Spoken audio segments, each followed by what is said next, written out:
Sá, aqui do canal Física Alternativa. Gente, hoje eu trago mais um vídeo aula para vocês. Aqui nesse canal eu faço aula de revisões de Física do Ensino Médio. Então você aí que assiste os nossos vídeos, curte aí o canal, se inscreve no canal para nos ajudar a continuar esse trabalho. Tá bom, pessoal? Olha só, gente, nós hoje vamos falar sobre o chamado efeito Joule, dando continuidade aqui ao nosso estudo sobre corrente elétrica, e vamos falar também sobre a primeira lei de Ohm, tá certo? Gente, o efeito Joule, né? Vamos começar aqui falando um pouquinho com vocês, batendo um papo aqui sobre o efeito Joule. O efeito Joule, ele nada mais é do que a transformação da energia da corrente elétrica em energia térmica.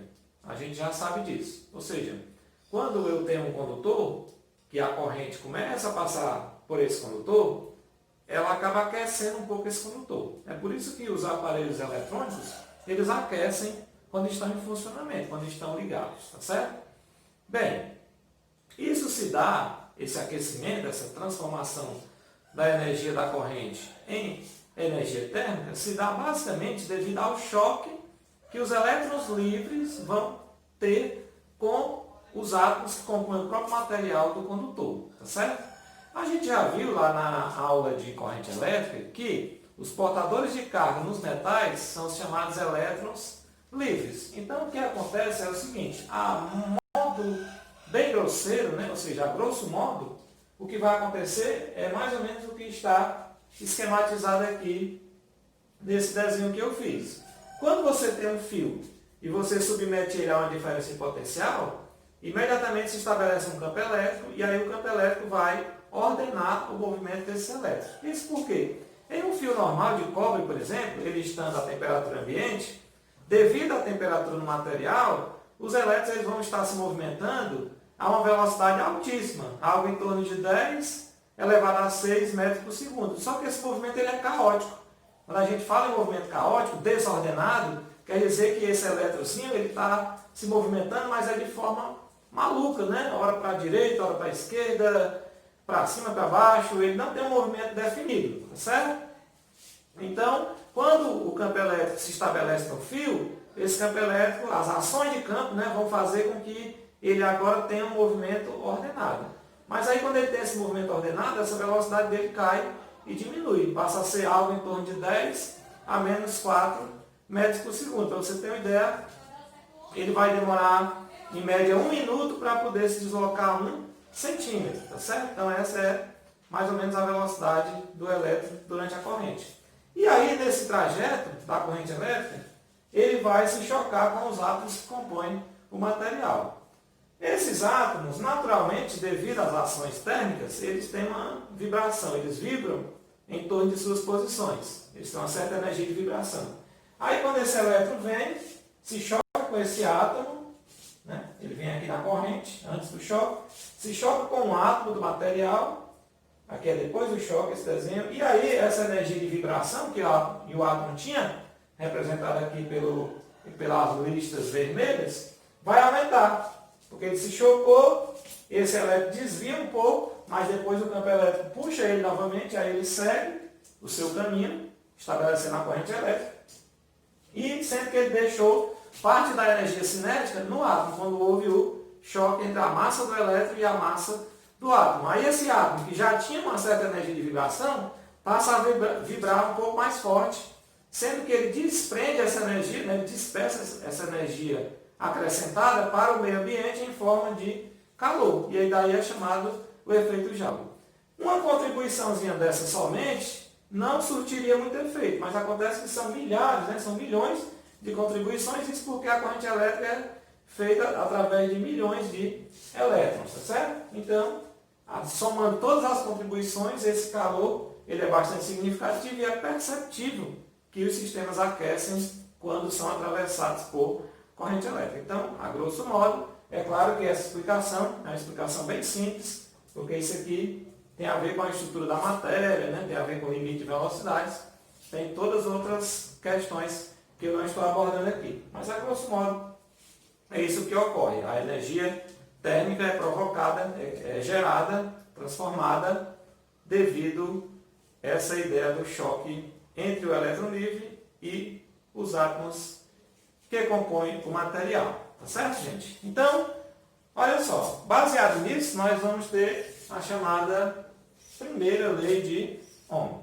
A primeira lei de Ohm diz o seguinte, ó, eu ilustrei aqui, isso aqui são pedaços de fios, tá certo? Fios de cobre, por exemplo. E aí eu coloquei aqui um pedaço de fio de cobre sobre uma DDP, por exemplo, uma bateria de 6 volts, vamos exemplificar aqui. Aí ele ficou submetido a uma corrente I1. Se eu tirar esse fio da bateria de 6 volts e colocar numa bateria de 12, ele vai ter outra corrente I2, diferente de I1. Se eu pegar esse mesmo fio e colocar numa bateria digamos, de 30 volts, ele vai ter outra corrente I3, que vai ser diferente de I2 e também vai ser diferente de I1. Ou seja, o que é que eu observo num fio de cobre, por exemplo? Que toda vez que eu submeto ele a uma diferença de potencial diferente, ele vai ter uma corrente diferente. Mas, no final das contas, se eu dividir a primeira DDP pela primeira corrente, U1 sobre I1, e dividir a segunda pela segunda corrente, U2 sobre I2, e dividir a terceira DDP pela terceira corrente, U3 sobre I3, eu vou obter sempre o mesmo resultado. Ou seja, eu posso dizer que isso passa a ser uma constante. Então, daí é que vem a primeira lei de Ohm. A primeira lei de Ohm estabelece que os materiais onde a corrente elétrica, é proporcional à diferença de potencial, esses materiais são chamados de condutores ômicos. Então, essa primeira lei diz o seguinte: num condutor ômico, mantido a temperatura constante, isso porque esse fenômeno também depende da temperatura, tá certo? Quando eu altero a temperatura do material, eu também acabo alterando a resistência, mas aqui é mantida a temperatura constante. A intensidade de corrente elétrica é proporcional à diferença de potencial aplicada entre os seus terminais. Então, gente, nem todo material tem essa característica, tá certo? Alguns materiais não geram essa proporcionalidade, que aí nós chamamos de condutores não ômicos. Mas os condutores ômicos, eles sempre geram essa proporcionalidade. Beleza? Então, olha só. Graficamente, se a gente for fazer um gráfico representando as DDPs e as correntes de um resistor ômico, aí isso aí ficaria mais ou menos assim. Ó. Vou apagar aqui para mostrar aqui para vocês mais ou menos como é que ficaria o gráfico. Geralmente se explica isso aí através do gráfico, né? Então, graficamente, essa primeira lei de Ohm ficaria assim, ó. Se você pegar aqui o gráfico, por exemplo, da DDP em volts, tá certo? Em função aqui da corrente em amperes, isso aqui, essa proporcionalidade é da seguinte maneira, ó. Por exemplo, se, vamos supor que essa DDP aqui fosse uma DDP de 6 volts, como eu falei, e você tivesse aqui uma corrente I1 de, vamos supor, 2 amperes, tá certo? Aí você teria aqui um pontinho aqui nesse gráfico, tá bom? Se você colocar agora uma DDP de 12 volts, ou seja, dobrar a DDP, essa corrente aqui também, ela dobra, tá certo? Então ela passa a ser, ó, aqui, ela é 6 e aqui é 2, né? Então, se você dobrou a DDP, a corrente também dobra, ela passa a ser 4, tá certo? Então, essa é a proporcionalidade de que fala essa relação ali, que seria 4. Aí, se você colocar agora aqui uma DDP agora, por exemplo, de 24, né? Aí aqui, ó, dobrou de novo, aqui também vai dobrar de novo. Aqui vai ser 8, tá certo? Então é assim que funciona essa mesma ideia aqui no gráfico. De modo que esse gráfico é uma reta. Então essa reta aqui, ó, essa retazinha aqui de proporcionalidade representa exatamente essa constante, tá bom? Então, veja que aqui nós temos o seguinte, ó, a razão U sobre I é igual a uma constante. Essa constante nós vamos chamar de resistência, tá bom? Então fica assim, ó, a resistência é a razão U sobre I. Daqui você tira que a DDP é a resistência vezes a corrente. Isso aqui é a chamada equação do resistor, tá certo? Essa aqui é a equação do resistor, tá bom? U igual a R vezes I. A diferença de potencial igual a resistência vezes a corrente, beleza? E a resistência é calculada como sendo U sobre I. E a unidade de resistência, é o ohm, tá certo? Representado pela letra grega, por essa letrazinha grega aqui, tá certo? Isso aqui é a unidade de resistência. A unidade de DDP nós já vimos é o volts, a unidade de corrente é o amperes. E a unidade de resistência, que é 1 volt sobre 1 ampere, é o ohm, representado por essa letra grega, tá certo? E aí, gente, nesse gráfico aqui, ó, você percebe que é exatamente de uma resistência constante. Porque se eu dividir aqui, ó, vamos calcular a resistência, por exemplo, nesse gráfico. Ó. Se você calcular a resistência aqui, você vai ver que os pares aqui, ó, por exemplo, a primeira DDP, ó, sobre a primeira corrente, isso aqui dá igual a quanto? Dá 3, né? Ó? 6 por 2, 3. Seria 3 ohms. Se você pegar agora ó, a segunda DDP, 12, e dividir por 4, isso aqui também dá quanto? 3 ohms. Ó. E se você pegar a última DDP, 24, e dividir pela corrente, também vai dar 3 ohms. Beleza? Então, materiais que obedecem essa relação, ou seja, que a corrente é sempre proporcional a DDP e que no final dá tudo constante, dá o mesmo valor, a proporcionalidade, então são chamados condutores ômicos, tá bom? De modo que a resistência dos condutores ômicos é uma constante. Beleza, pessoal? Gente, olha só. Essa ideia da resistência, ela é usada exatamente para você poder aproveitar o chamado efeito Joule. Por quê? Porque o efeito Joule, ele é um efeito indesejado em algumas situações porque ele provoca aquecimento. E isso faz com que a energia se perda, porque a perda de energia por conta do aquecimento, porque parte da energia elétrica é transformada em energia térmica e essa energia térmica ela é dispersada para o meio ambiente. Não tem como você preservar essa energia. Então, por exemplo, a nossa energia das cidades que vem de longe, né, de estações elétricas distantes, há muita perda de energia ao longo do caminho, tá certo? Dispersada. Então, uma das maneiras de evitar isso é você melhorar, diminuir a resistência dos materiais, que aí você vai ter menos perda por efeito Joule. Uma outra perda que é indesejável é a questão do aquecimento, por exemplo, da bobina de um motor. Quando a corrente elétrica passa pela bobina de um motor, acaba aquecendo esse motor demasiadamente. E o ideal é que ele ficasse mais frio para trabalhar melhor, tá certo? Mas aí esse fenômeno da resistência ele também é aproveitado. Por exemplo, no ferro de passar, no chuveiro elétrico, nos aquecedores de ambiente, nos fusíveis, né, de proteção da rede elétrica e dos sistemas eletrônicos, porque há alguns dispositivos que a função deles é exatamente transformar a energia da corrente em energia térmica. Então isso ocorre nesses dispositivos que eu acabei de citar para vocês, que são, a maioria deles, chamados de resistores. E é exatamente no estudo desses resistores que nós vamos nos concentrar nos próximos vídeos. Então aqui já está uma situação onde o resistor obedece à chamada primeira lei de Ohm. Então esse aqui é o gráficozinho da primeira lei de Ohm. Belezinha, pessoal? Vamos aplicar aqui esse exemplo, gente, para a gente ter uma ideia de como trabalhar com isso daí, tá certo? Então vamos lá, vou apagar aqui esse gráfico para a gente fazer a leitura ali do problema e resolver aquela questão. Olha só, o exemplo diz o seguinte: a resistência elétrica de um fio A é igual a 1 ohms e a de um fio B é de 5 ohms. Determine a intensidade de corrente elétrica no fio A quando for estabelecida entre os seus terminais uma diferença de potencial de 1 volts.